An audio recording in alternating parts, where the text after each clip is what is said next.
Morning, colleagues, and welcome to this, our first webinar to talk about our proposed changes coming up in a few months' time. My name's Chris Day. I'm Director of Engagement. We're just trying to get as many people who've said they're going to attend on the call today here. We're expecting 10,000. We've got just under half that number, so hopefully we'll make a start and people will join as we go. We're very grateful that you found the time today to come and hear about some of our changes. We hope to find this style and this format of presentation useful. Before we begin, I just thought we'd introduce a couple of my co-hosts. So if I can hand over to yourself, Amanda, if you want to give your... Hi, I'm Amanda Hutchinson. I'm the Head of Policy for Regulatory Change, and I've been working on developing the new regulatory model and single assessment framework. Thanks. And hi there. My name's Stuart Dunn, and I am the Principal Lead Subject Matter Expert on our Regulatory Transformation Programme. So I work very closely with Amanda and a whole host of other colleagues to develop our new tools and processes so that we can roll out the single assessment framework, as you're going to hear about later on in this talk.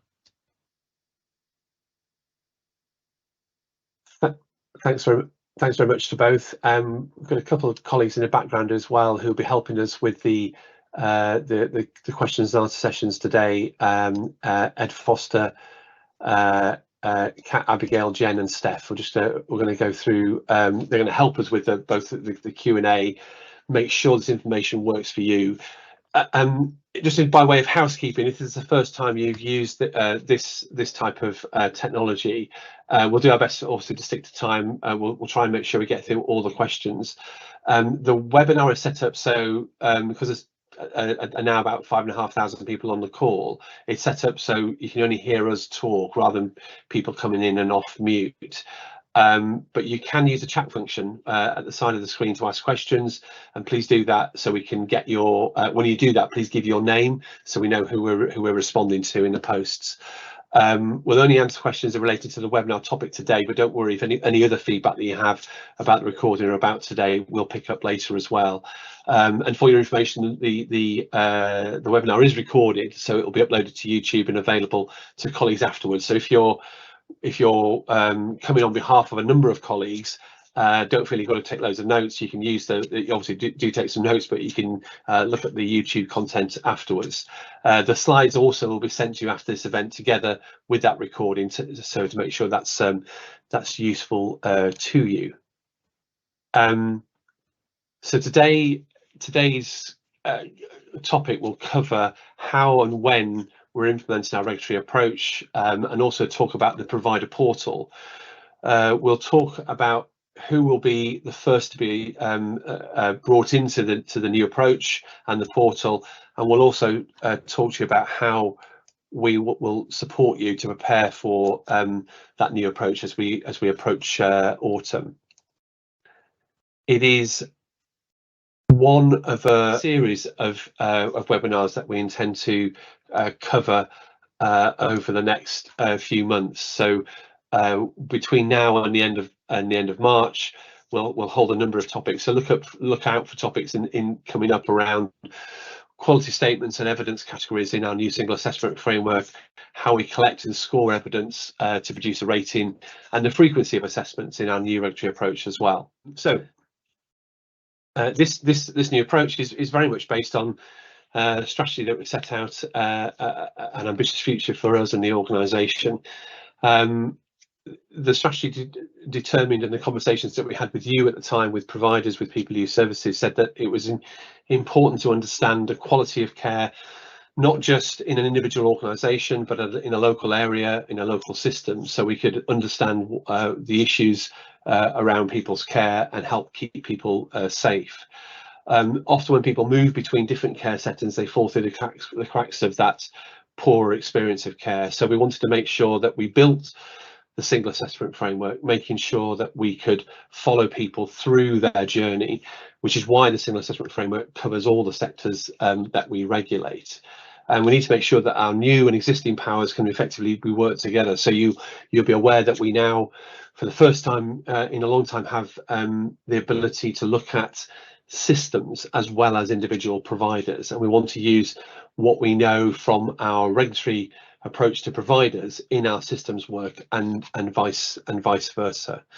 A really important change for us as an organisation. Our new single assessment framework, as I say, is for providers, local authorities and systems. We'll still focus on what matters to people use services right across those areas, and is based on the principle of the change is based on three main things. We want to make it simpler so that we can focus on what really matters to people rather than focusing on what is a lot of process that happens at individual organisations.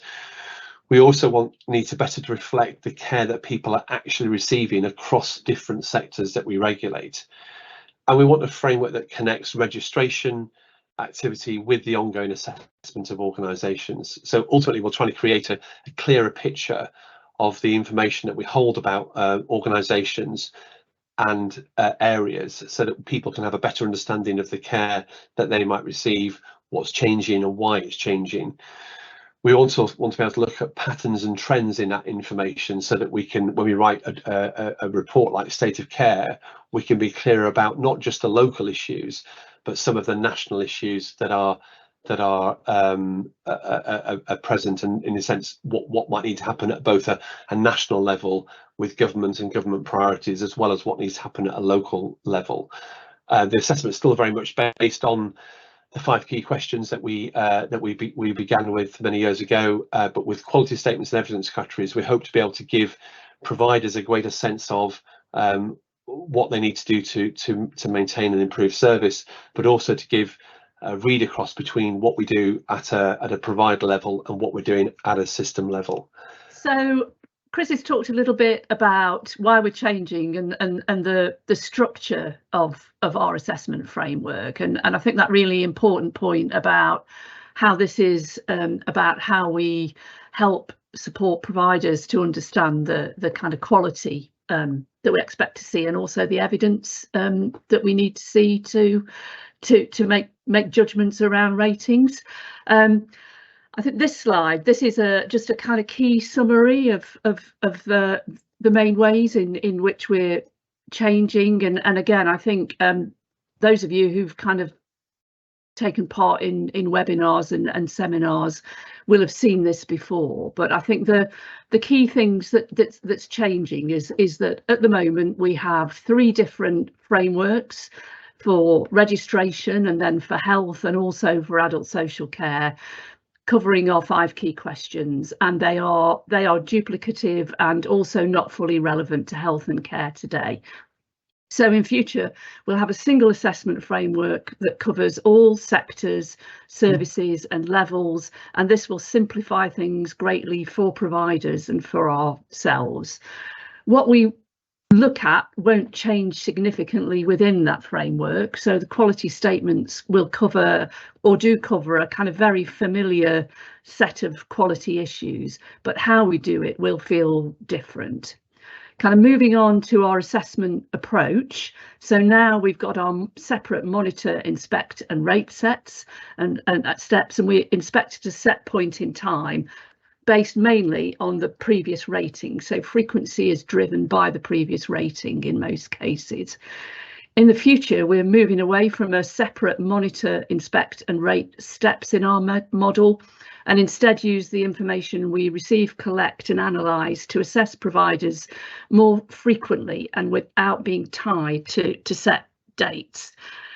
We'll look at information that comes in from multiple sources and gathered in a variety of ways, and our operational colleagues will have a key role in increasing the flow of information into the regulatory platform, which is the system that we're using and is the kind of basis for all of our assessment activity. This will be a more dynamic process.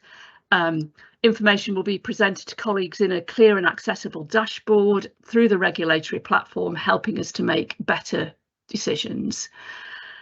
This doesn't mean fewer inspections for high-risk services, so our colleagues will have greater ability to identify the best course of action.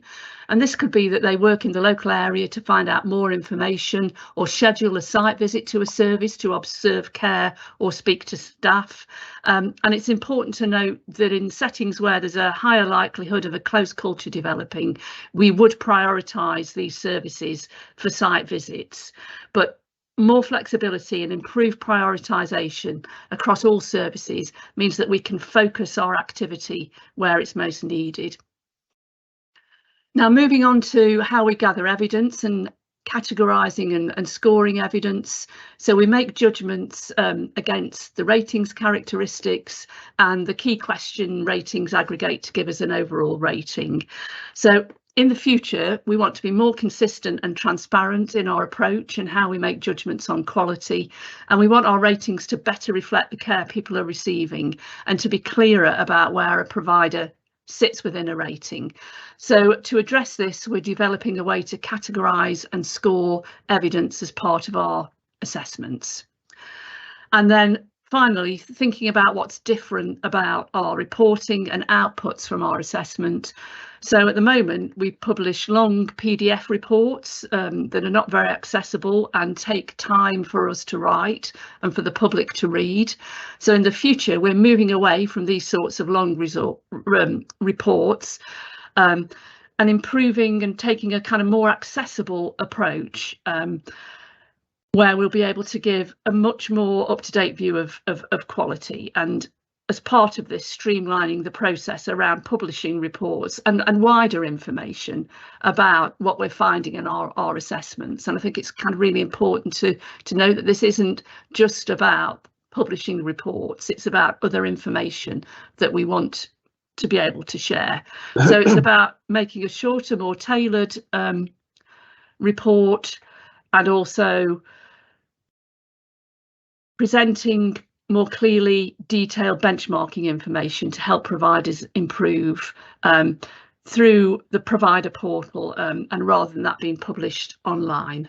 So I'm going to hand over to Stuart now, who will talk a bit about how we're implementing our new approach. So hello everyone. Yeah, I'm just a reminder, I'm Stuart and I'm working on transformation. So the way we're going to go about this is by setting up our new structure, which we've already started to do. So we're reorganising ourselves internally into our operations group and our regulatory leadership function. Regulatory leadership is going to be led by our chief inspectors, who you may well be familiar with because we've had that role for a long time now, and they're going to be focused on things like raising standards across different sectors, providing policy oversight, and seeing how we can drive CQC's external influence to help improve the way services are able to improve and improve the standards of care that people receive. And our operations group, they're going to be responsible for carrying out our regulatory functions, doing what you now know as inspections, and in the new world will be assessments under the single assessment framework. So though we're going to be set up into 4 geographic networks, which are set out in this map you can see. We've got the North, we've got the Midlands, we've got London and East, and the South region. And within those regions, we're going to be split into teams with a mixture of different skills. There's a lot of design still going on about specific details that we'll be able to share with you as the weeks and months proceed, but this is the high level sort of view of that. And on the next slide, I can talk you through a little bit more detail about our teams and how we're organising the people that are working in the operations group. So in the past, we've worked very clearly within our, we used to call them directorates, our sectors. And in the future, we're going to be bringing together sector specialists into one team, so they've got a better idea of what's going on in care across a whole area, and also bring different perspectives to view our overall view of quality of care in a specific area. So they'll still work within those 4 geographic networks, the areas that we just spoke about on the previous slide, and they'll be led by an operations manager for every single team. So there's probably going to be around 110, 115 teams across the whole country, and each team will have their own manager and then be made up of between 9 and 12 colleagues who've got skills and expertise from across all of our different sectors, all contributing to our regulation of services in that geographic area. Those colleagues will perform a number of different roles. So the inspector role is one that's very familiar with all of our providers, but we're going to have inspectors and assessors driving our regulatory activity under the single assessment framework, and we're going to have other roles to support those colleagues in the shape of regulatory coordinators and regulatory officers. So we're going to have a really wide skill set within our teams to support us with our delivery of regulation and making sure that we're able to get our people to the right places at the right time to carry out our roles. There is also going to be a national operations team, so that's going to cover the sectors that don't necessarily fit within those the three kind of previous directorates that we had, and that will include teams like our oral health, our children's services, and a host of other different types of team that we have to use slightly different either legislation or different approaches for our regulation, and they'll be led by that national team, so we've got consistency for those services across the whole country, and everyone will be supported by our central hub, and they're like the engine room of the operations group. So they're going to help us monitor our performance, look at risk, look at assurance, and make sure we're doing the right types of assessment at the right time. But they're also going to be looking at our colleagues, looking at the well-being of CQC teams, the learning and development that's going on to make sure we're getting the right skills and to our people, and we've got the right people within each team. And they'll also do things like share best practice, look at consistency across all of our groups. The senior leadership team leads our operation group overall, and that's made up of directors. In the past, you might have known these people as deputy chief inspectors, so it's a similar role, but we're now calling it directors. So we've got our network directors, and we've got regulatory leadership directors as well. If we can move on to the next slide, we can talk about how we're implementing these changes. So as we move forward to driving into our single assessment framework, our teams are already in place of our mixed specialists, and we're going to start the rollout then of our new ways of working from November, and that's going to be starting with the South network. So in November, we will start using the single assessment framework across the South, and then as we move over the months towards March 2024, we will gradually carry out that rollout into different networks. So every network by the end of March 2024 will be fully on the single assessment framework, and we'll be using that to carry out our assessment. So we're going to use a staged approach so that as we learn how things are going and we get feedback from you guys as providers and from our teams, as the rollout develops, we can make changes and we can keep doing the stuff that's working really well and do less of the stuff that isn't working as well for people, so that we're learning as we go and improving the way we roll out as we proceed. And as we go through, if you're not part of the South network, you'll continue to be regulated, but we'll just use our existing regulatory approach until you are part of that rollout, and we will contact providers in advance to let you know when you're going to be in that sort of next tranche of the rollout. I should have said previously when I was speaking about the teams as well, we have a regulatory leadership function, as I sort of alluded to. So our teams within that regulatory leadership group, there's also a group of senior specialists. So although our colleagues are retaining the specialism from the sector they work in their new roles, in the new integrated teams, there is also a network of specialists to provide support across the whole organisation. So those senior specialists will be able to help with, particularly difficult matters or driving consistency and making sure our colleagues are taking similar decisions and actions across the sector from which they're specialising in. So that's going to be another level of support and consistency that we're going to be able to drive using our new structure and our new arrangements. So if I just pop back to the implementation, as I said, we've got that staged process all the way through to the end of March next year. And then if we can move on to the next slide, it's worth pointing out that just because at the start of November, the South is going to go live with our new ways of working, we're not going to be able to rush out and assess every single service within a few weeks using the new single assessment framework. It's going to take time for us to be able to come out and do assessments using the new framework. So don't expect our colleagues knocking on your door, on the 5th of March, the 5th of November, ready to do your full single assessment framework assessments. It's not going to work that way. We're going to use a combination of planned and responsive approaches to make sure we get to the right places at the right time. So our planned approach is going to be a schedule driven by the intelligence that we have about services and the priority quality statements that we think we need to come out and review for each sector. And the scheduling is going to tell us things like, how long has it been since we were last there? What level of risk are we associating with this service or this sector? Is there a history of enforcement? That kind of thing is going to help set the plan for when we come out and carry out assessments at each service. And we will also have some responsive activity. And that's to say, as is the case right now, if we receive information of concern, if we get data and intelligence coming through that says, actually, you might not be expecting to go somewhere for a long time, but actually you need to bring that forward because of this data and this intelligence, we are still going to be able to do that. But if you're in the rollout, if you're in the south, we'll be using our single assessment framework processes to come out and do our responsive activity. And then as we roll out, the other networks will be subject to that as well in the future. So that's really brief summary of our structure, how we're working and how we're going to implement these changes. I am now going to hand back to Amanda to talk through some information to help you prepare.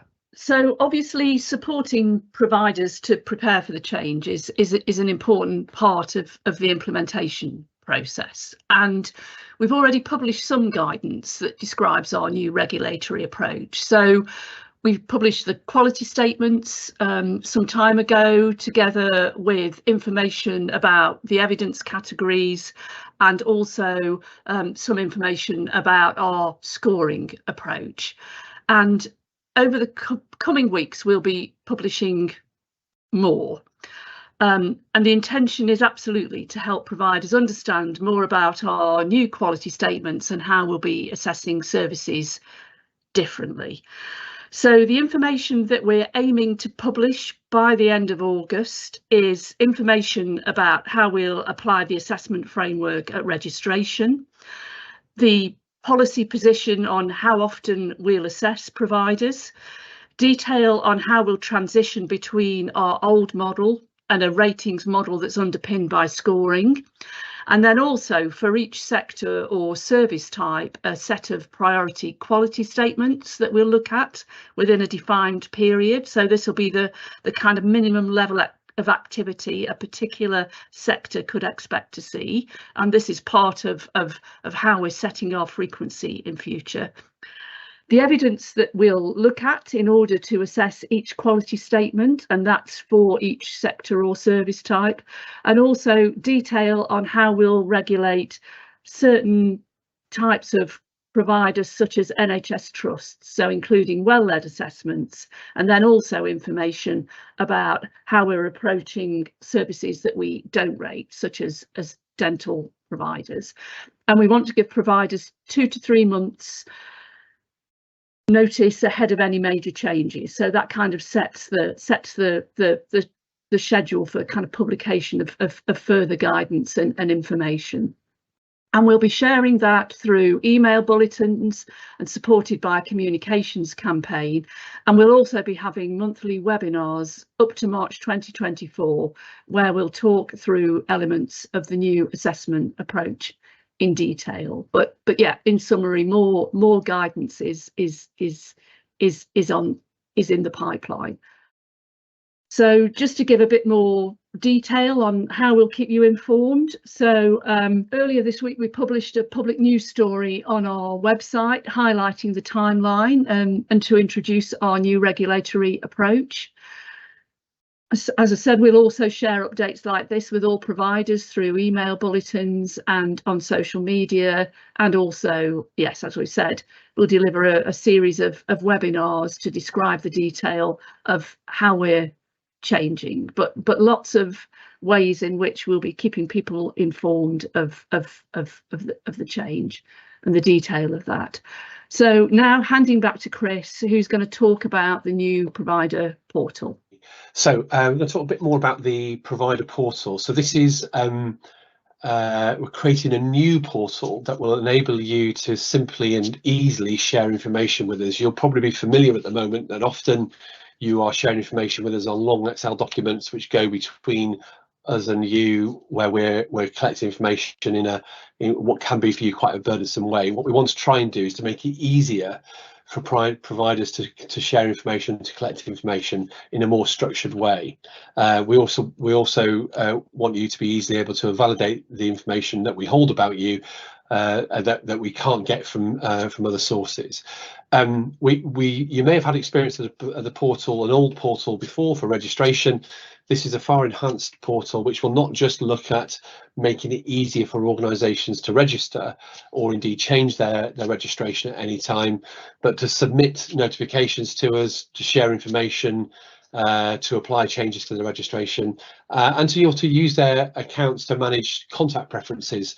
So you're part of a large organisation, you may have different groups of people that want to hold different accounts that they can update and share different information on registration, on performance management, etc. Within that portal, we want to give you access to what we know. So we share a common understanding of how your organisation is performing. And we want to make sure that information is benchmarked, so you can see where you sit relative to other organisations like you. We think that's really important. It gives you a sense of where you're performing well, where you might be struggling, and hopefully it will help, therefore, prompt good conversations internally about actions you might want to take. Crucially, the performance information will be available in a sort of always on to you, so you'll always know what we know about your service, about how we're viewing your service relative to others, and as I say, it will give you that opportunity to have that ongoing conversation. And as Stuart talked about earlier, the colleagues that we'll put around this, the assessor colleagues and those colleagues, there'll be more of an opportunity for a regular ongoing dialogue about your service in itself, but also as part of a wider system. We're starting this journey by taking some of the notifications that we know are highly used by lots of people. So we're looking to particularly enrol providers around 4 notifications initially: serious injury, events that stop a service, death notifications, and deprivation of liberty safeguard notifications. So those first 4 notifications are big, high volume notifications, and our aim is to invite a group of providers to test out this new methodology with us, and this new way of working with us in November, with the idea of rolling it out to all providers from November through to the end of the year, the end of the financial year. So we'll have some that's available we'll have some notification information available in August. So we hope to try and get a small group of providers to test it out with us in August, but we'll have more functionality coming in November. So across August, if we move to the next slide, we'll invite 230 providers to join the new portal as an initial test. Currently, we'll only ask those providers that we invite to join. They are providers that are heavy users of those notifications, so it'll be relevant to them as a group. And we'll use that time in August to test the functionality, learn from that, and invite a wider cohort of colleagues from September. And we're looking to invite all providers to join by March 24. And as part of that, we'll be seeking feedback from providers as we go, for those who've been invited to join at various stages. Look out for an email that invites you to join, to make sure that you can you've got your contact details that we hold for you are up to date and correct. As I say, the new portal is part of a wider delivery of a range of improved digital services that we want to offer. We hope that it contributes to a smoother experience for us to provide information between you, less time spent with dealing with large Excel documents, more time about making sure we can share and have conversations about the information that we hold. It also provides instant access to important information, and ultimately it means that there's less time going into from the inspection report to the report production. We aim to try and make the whole process, right from what we first know about you, right the way through to the end of an inspection, a simpler, easier transaction through the use of the portal. You'll be able to see the history of your submissions, so as you go along, you'll be able to see what you've submitted to us at what time, And later on, as I say, we want to get this benchmarking information in so you can see where you stand relative to other organisations. We think that's an important part, outside the inspection process, outside any formal assessment. It gives you a sense of the areas that will be most important for you to focus on. I'll quickly hand back to Amanda, just to cover off the last couple of points before we go to questions. Amanda, back to you. Just a reminder of our overall timeline. So we're starting to roll out the new portal from August, and we'll continue to invite providers to join up to March next year. And our new assessment approach will start in November in the south and then other regions before March 2024. And one of the things that we're keen for people to do is to check that your organisation's contact details are correct, and there's the email address there. So I think if we move on to the next slide and over to Ed, our colleague, who's going to bring forward some questions from the chat. Hi, so my name's Ed. I am a comms manager at CQC, and I'm going to do my level best to chair this Q&A session and throw some of these really good questions that you've been asking to our panel. So first up, Amanda, I was going to come to you, and I think this might be an easy opportunity to talk about some of our assessment framework. So we have a question in that says, will there be updated CLOEs for nursing homes? So what we're doing is we're moving away from the current system that we have of CLOEs and prompts. And as I said, we're setting up a single assessment framework. We've developed a single assessment framework with a set of quality statements within that, and those are on the website. Now, those quality statements, they're mapped against the current 5 key questions, so that's exactly the same as now. But what's different about the quality statements is they're framed as we statements. So they set out, I suppose, from a provider perspective, what good quality care in a particular topic area looks like. And then sitting underneath that in our structure, we've got a set of 6 evidence categories, which are a way of categorising and setting out the types of information that we will look for when we're making our judgments. And it's at that level that we will be tailoring some of the elements of the framework. So for every type of service, there will be a set of that sets out the evidence we expect to see against every quality statement for every type of service. Now, that won't be at a kind of hugely prescriptive level. This isn't about saying these are the things you have to have and show us to kind of pass the test or get the rating, but it will be really clear what the particular aspects of care are that we want to see evidence about from each particular service type. So that's the kind of equivalent, I suppose, of a set of CLOEs and prompts for a nursing home, and that's part of the information that we'll be publishing over the next few weeks so that everybody's got that information. Thank you, Amanda, really helpful. So that was a little bit about the what and what we'll look at. I just wanted, the second question I was going to ask was around a bit more on the how. So there's quite a couple of a good number of questions coming through about our emphasis on risk versus general changes in quality and improvements. Perhaps Amanda first, and then maybe over to Stuart on the operational side to explain a little bit more about how we're not just going to focus on risk, and it might be more about the improvement side as well. Yeah. So obviously we're coming to this change from the perspective of already having ratings for most services that we regulate, and that this is about kind of keeping those ratings up to date.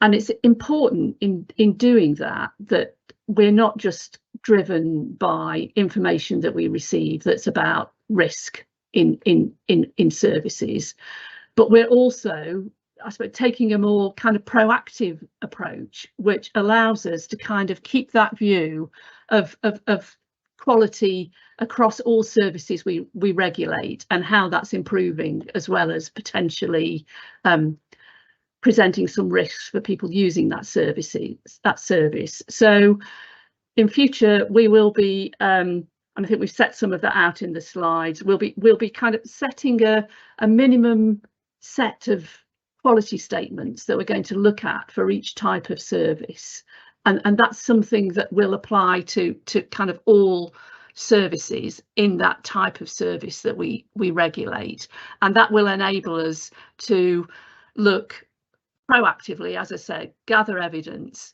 and capture where quality is improved as well as deteriorated, to kind of avoid that kind of, I suppose, downward spiral of quality where, as people have pointed out, all we'll be doing is looking at risk and I suppose downgrading people's ratings. So it's a really important part of the model that we've got those two elements that allow us to kind of keep an overview of both parts of or both ends of the quality spectrum. There's always an important part for us around trying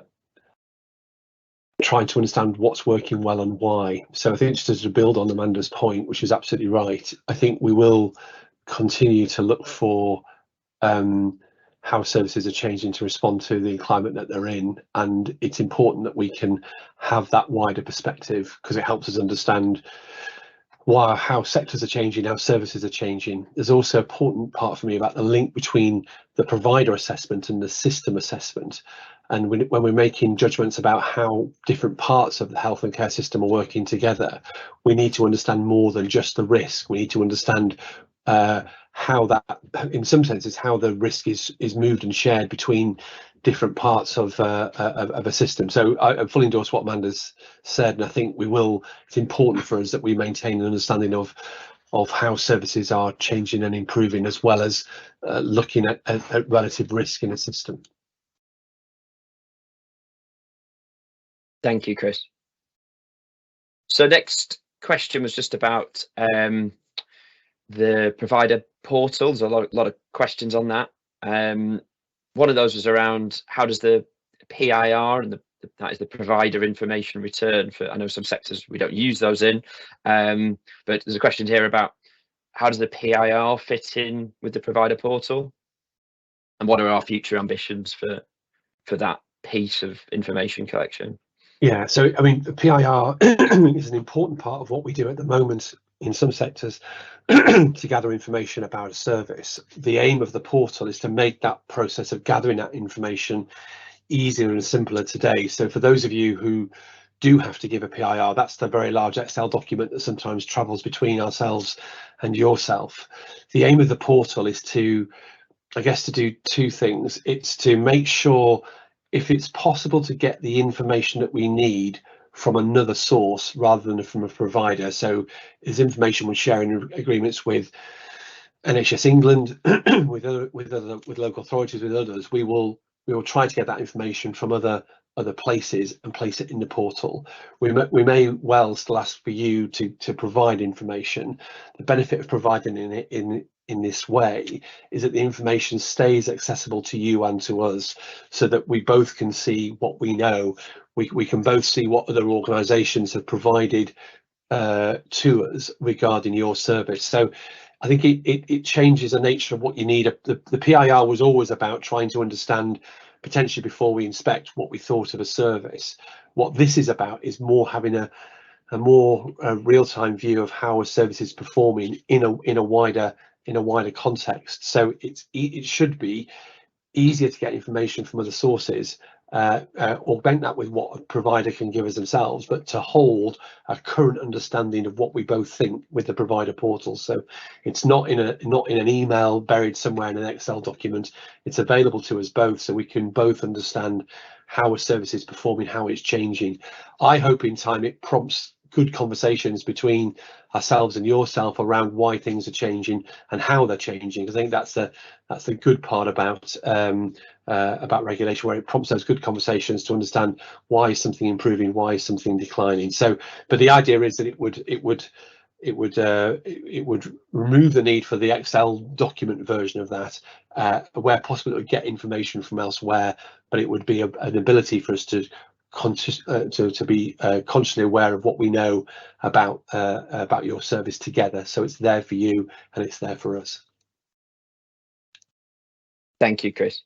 I was just going to ask a bit about the rest of the rollout and timelines of the assessment approach. So, you know, we've said about the South network going first, and Stuart's explained a little bit about what that will feel like for providers in that region. I think it's fair to say from the questions that are coming through, people are eager to know a little bit more about the other regions and what it means for them in terms of timelines. Are we able to say any more at this point? I don't know who wants to take that question. Maybe Stuart. So at the moment, I don't have specific details about the dates to hand that I can share, but it's a very, very live conversation. So I'm sure it's something that we can work with people like Ed and others in our comms and engagement team to make sure we get that schedule sent out to people as soon as it's ready, so that our provider colleagues and our internal colleagues as well get a really good steer on when changes are coming their way. I think it's something we definitely need to take away from the chat that we've got and get that upfront information out to people as soon as it's available. But as of right now, I don't have it to hand to be able to share. Thank you. I think what we would say is that we're always trying to give providers 2 to 3 months notice ahead of any major changes. This is not a question of the South is going in the 1st of November and then the rest of the networks are going the 2nd week of November. We want to do this in a managed, staged way, so we give providers plenty of notice and time to prepare. So that's something I think providers in the other regions should be thinking about. Obviously, we're going to give you lots of notice. So just to, I'm jumping around a little bit here. I'm trying to scoop up a couple of issues that are being raised quite a lot.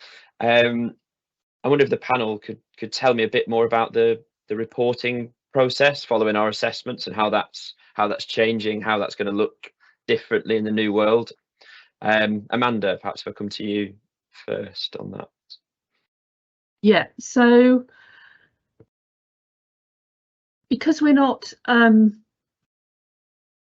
undertaking comprehensive inspections as frequently, the approach to reporting that we'll be taking will be reflecting the fact that we'll be updating the kind of information, ratings, scores on particular quality statements or key questions. So the reporting approach will be really focused on the areas where there's been a change in quality and that we need to update, and also being really clear in a shorter and concise way what information we've used in order to reach that judgment. So there'll be a kind of summary of the evidence that we've looked at in order to reach a particular judgment. And also, as part of the kind of publication process,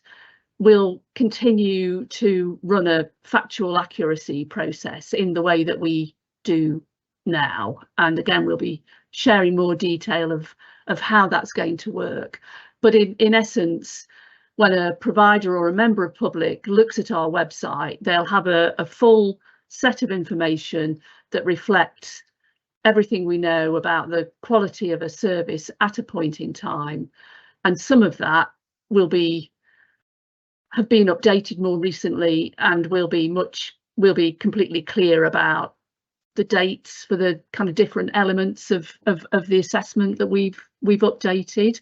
But the whole I suppose drive in the way that we're changing reporting is that it's shorter, more succinct, much easier for the public to understand, easier for providers to understand how we've reached the judgment that we have, sharing information as part of that that's around benchmarking and scores where we have that, and also say all of the kind of current processes that we've got around making sure that we've checked the accuracy of that information with providers will still be in place. Thank you, Amanda. Well, there's just Anything to add, Chris? Yeah. Yeah, so if I can just add, what Amanda said is absolutely right. I think the two things about this that are important, the feedback we've had from people who use services and probably from providers as well, is that often long duplicative reports actually don't add value to people who use services or to providers. So what we're trying to do with this, as Amanda's rightly said, is to get to summary information about what we know about a service and make sure that is updated in to reflect what we see and what we hear and what we gather from our assessment information. It will have therefore short narrative summaries and more obviously focus on the scores of data that we have, still subject to the same process that we have now with colleagues who can check to make sure the information is accurate. I hope in time it means that we can update services more frequently, so people may be relying upon information. So going back to the conversation we had a few minutes ago where we talked a bit about services that are improving, or how do you sort of take account of improvement in services. If we begin to see through the data, through the information, through what we gather from people who use services, from what we gather from conversations inside the organisation, we can begin to see improvements. We can better reflect some of those improvements more quickly than we would do with a comprehensive inspection process. So I hope it will give a greater sense of movement with the ratings over time, but still very much controlled by what we know from you, what we know from people who use services, and how we're using that data to guide our judgments will be transparent. Thank you, Chris. I think we've time for a couple more questions before we wrap up, and I was just going to do one quick practical one and then a kind of broader, wide-ranging one to finish. There's quite a lot of questions just about the practicalities of the portal rollout. I know we gave some details on the slide. I think these questions came in at broadly the similar time, so I did just want to make sure everyone's kind of leaving with a clear view of it. Who's the invite going to? This is very practical, but who's the invite going to, and a little bit about how we're going to scale up the rollout of the portal. I think that's Chris. It's back to you for that one.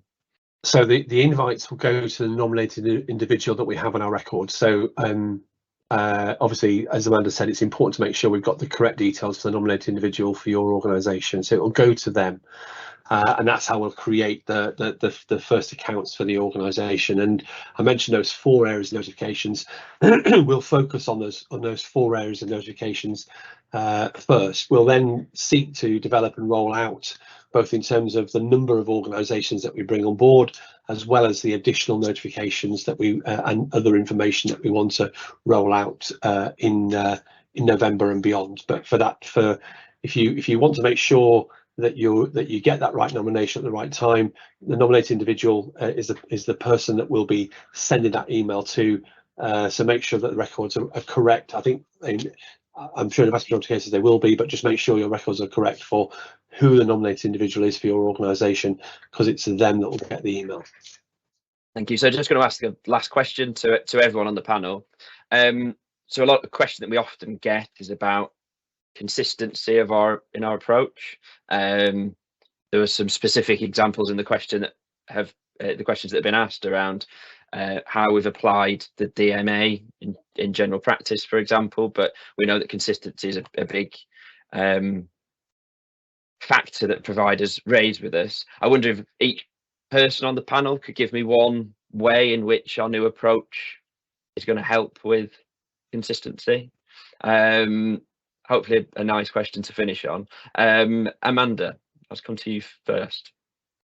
So I think that transparency around the quality statements and evidence categories, so that providers have that really clear view of what our assessment staff should be looking at, and the things that they're using to make their judgments. So that for me is one of the key things that will help with that. Thank you, Amanda. So for me, I think something we haven't touched on in this call is the new systems and processes that we're developing and putting in place for our teams to use. So we're developing new technology and new approaches to recording our evidence and using the evidence we already have in a much more structured way, following the single assessment framework. So we'll have much greater consistency, A, in how we record our information, but B, in how we can look at it, both from an individual point of view for an assessment that we're about to publish, but also from a quality assurance and internal review perspective, so we can see where decisions are being made, where information is being recorded and scoring and ratings are generated, and we can see how the consistency is going across different teams, networks, across the whole country, for different sectors, and we can use that to make sure we are consistent, and we can drive learning for areas where there are outliers or points of inconsistency as well. Thank you. And to Chris. So just to build on something Stuart said and to add something to it, one of the really interesting things about that technology is it gives colleagues across the country the ability to see information that's presented in a similar way, and to understand how other colleagues interpreted that in terms of the decisions that they made. And I think that helps our decision making become much clearer, much crisper, and much more coordinated. So we're not making different decisions in different parts of the country with essentially similar information. So I think that's where technology will help. I think the other part for me that's ultimately important is the fact that we're bringing people who use services into those evidence categories in a really clear way. Ultimately, how services are performed is a function of what people who services think and what colleagues inside an organisation think. And I think a combination of giving colleagues the ability to see how how other people have made decisions based on similar information, and linking it back to what people who use services have said about a service, I think that helps us drive the consistency that I know we're all looking for. Thank you very much, Chris. It's the end of the question time. I was going to hand back to you, Chris, to round out. You've muted yourself. Just say thank you very much for bearing with our technology gremlins today. I hope this session was useful. We will look at the chat in more detail. If there's any detailed questions, we'll try to provide that in the communications that are coming up over the next few weeks. There will be other versions of this seminar going forward on different topics, so look out for those, as we talked about earlier. And in the meantime, if you want to get involved or stay in touch, I can recommend the Citizen Lab platform, which is the first note on there. That's where we share some of the information that we're thinking about as it comes up into webinars. So if you haven't already joined, that's a great place to get to see what's happening first. Obviously, use the provider bulletin and the blogs, our Twitter account, and the CQ Seeker Net, where we'll talk about this on podcast episodes. So finally, just to thank my colleagues on the panel today and the colleagues who have made today work eventually with the gremlins. Thank you for your time again. Hope this is useful, and I'll see you again soon. Thank you.